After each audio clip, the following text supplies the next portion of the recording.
Hey everyone, welcome to what is in fact the very first walkthrough of a retro open source indie game, and that is called Voodoo Friends. This game came out about 3 or 4 years ago and was of particular interest to me at that time because I was looking at HTML5 and JavaScript based open source game framework so I could learn more about JavaScript, HTML5, CSS and so on. And Voodoo Friends is written in a game engine called, or a game framework called lime.js. So if you hit www.lime.js.com, you can go and read all about lime.js and maybe have a crack at making your own games. We're primarily a Unity house over here at Zark, but the ability to understand, I think, web technologies is absolutely critical. And in terms of making games, as we'll see, it makes a really good game.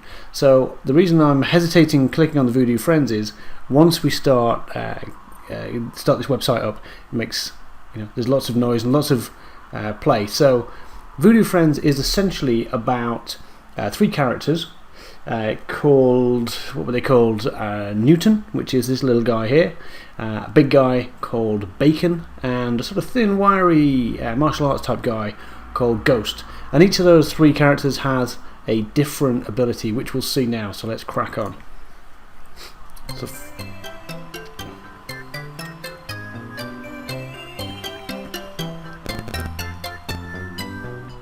Alright, so a little nice little intro there. So again, remember that we're looking at HTML5, JavaScript, CSS and so on in the web browser, and this is compatible not only in a web browser but on iOS. You can get this from the Apple App Store, and I think it's compatible to pretty much every iOS device at the time, and no doubt more.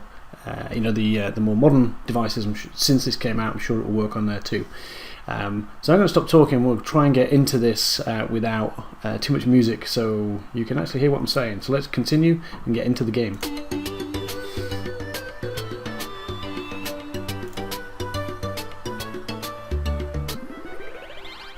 Okay, so the game starts in fact with a series of training screens, and as we can see from the UI here, it's a pretty clean game. I think that's one of the good things about this game. It's very quick to learn it, but like most puzzle-based games, which this clearly is, you're going to understand the basics pretty quick. So in terms of game design, that's good. In terms of UI, cleanliness, and ability for the user to be able to just understand what they're supposed to do, this is a really, really good example. So here's Newton down here. We've got how many steps we've taken, how many yarns of wool we've collected. And we can see there's 1, 2, 3, 4, 5, 6 on here, hence the 0, 6. And it does give us the ability to zoom in. Some of the screens later on are a little bit smaller. So let's just zoom back out there. And down here are the placeholders for pins, which we can see up here.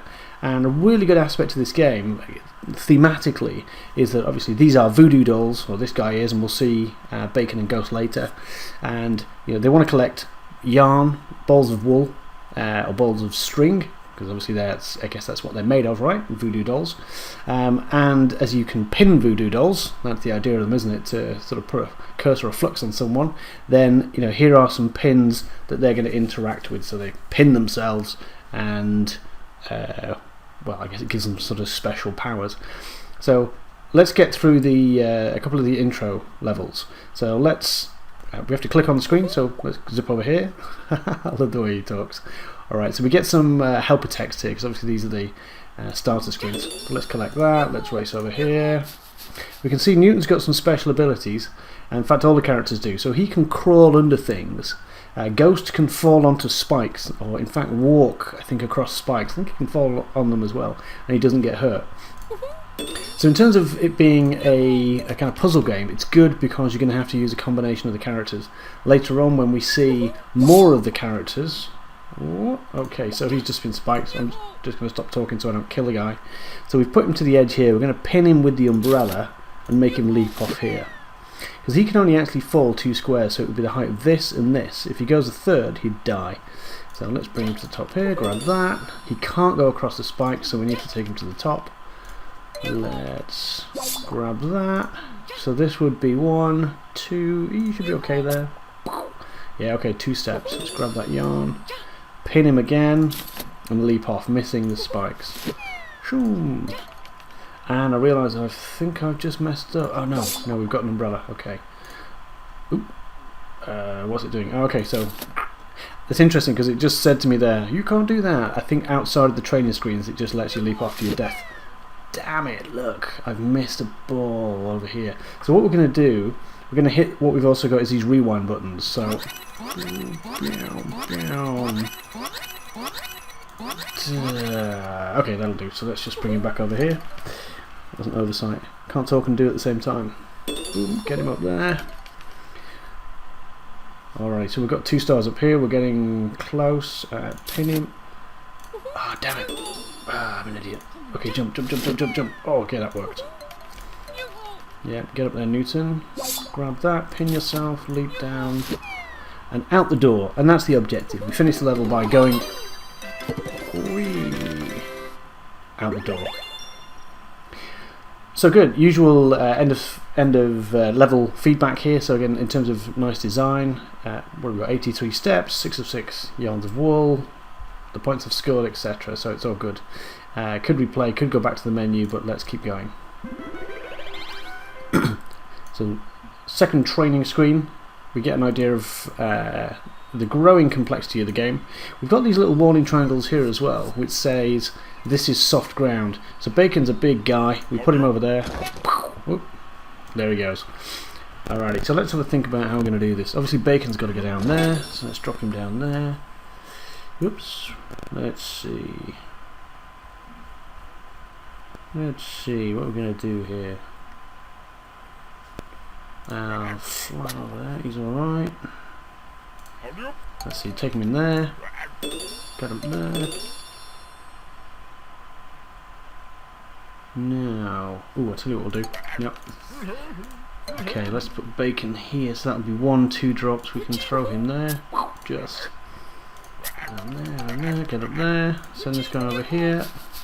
That can go all the way across now, he can crawl under. Up there, get the key. And in fact, he can go and collect the umbrella. We'll spear Newton with it, throw him off there, and yep, bingo. Yep. Oop. Yeah, I've already done that. Sorry, helper text.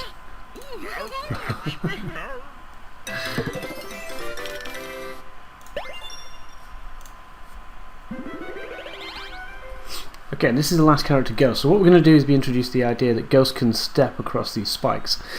So let's see, if we put Bacon over here, what did I just do? Alright, turn the laser off here. Okay. So we've only got Ghost. Dead end. Whoa, that was very good.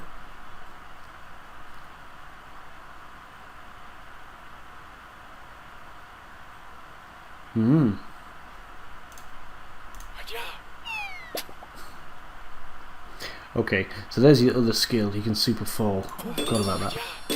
We can throw him across the spikes. Yeah, keep going. He doesn't care, get up here. You can also jump this guy. So, we'll get him over here.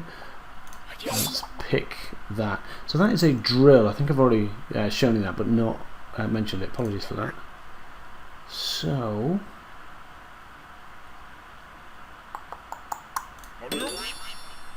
okay, put him back on the laser. This guy can drill. Get the key, get the ball, jump down, and out we go.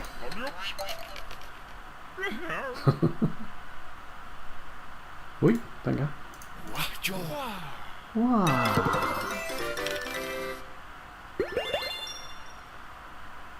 Okay, so it's pretty compelling. It's a pretty enjoyable game.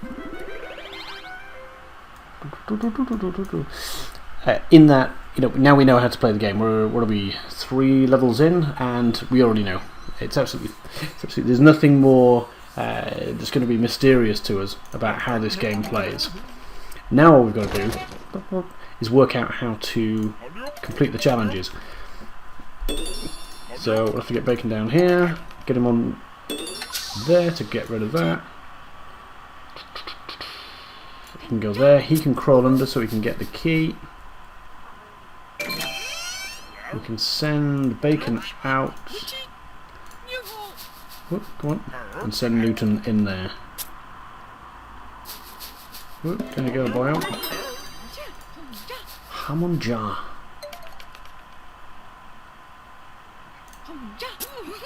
Oh my god, that sounds so strange. Everyone can draw. That's it. I think that's a good intro to Voodoo Friends. We'll just keep it quick, but you get the idea. And so, what we're looking at here is, I think, a really good example of a nice 2D game. We've got the complexity of the characters, problem solving. Some of the screens later on. How do I escape here? Right. Oh, some of these later on are really tough. I mean, they take a long time to work out. But you've got several hundred levels here. Well, this must be like 300, I think, levels that you can play here. But that's it. Hope you enjoyed that quick walkthrough, and let me know how you get on with the game.